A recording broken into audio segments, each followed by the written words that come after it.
So, here we go again. Ito guys, gumagawa na tayo ng net para hindi na makain yung mga ano natin, mga seedlings.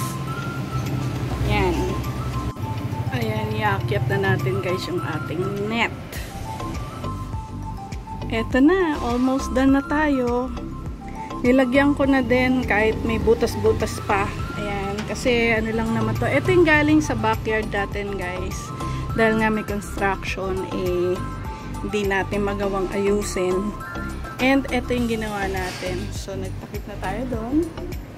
Ayan. So, yung seedlings, dito natin lalagay sa taas.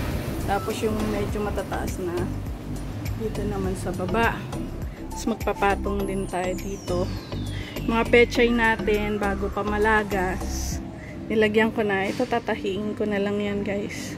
Or papatch ko na lang. May mga sobra pa naman eh.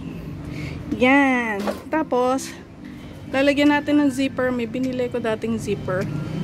Para madali nating ma-access. Diba? Ayan.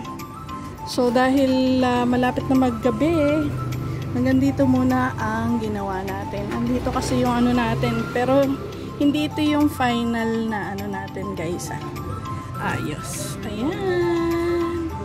So, nakanet na. Hindi na sila mapapasok. Ayan. Temporary lang yan guys. Kasi ang dami pang kalat. Oh, mag-aayos pa tayo. I-arrange ko pa to. Kasi hindi pa natin tapos. Kulang sa oras. Ito muna yung natapos natin. Nalagyan natin ng net. Yung ating vertical garden. At saka ito. So, yung sa taas wala pa tayong nalalagay. Pero, lalagyan natin ng zipper dito. Paakyat doon para madali lang natin ma-access. Syempre, kasi doon naaangat siya. Mahirap gawin. So, yan. Nakakulong na sila. And hopefully, hindi na sila mamukbang. Ayan. So, nakatago-tago muna sila. Ayan. Kasi malalaki na, sayang pagka namukbang sila uli. Oh. Ayan. So, eto siya pagka malayo. Tingnan.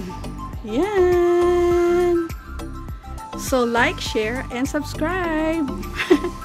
Ito pala, sorry. Naiwan. Bye!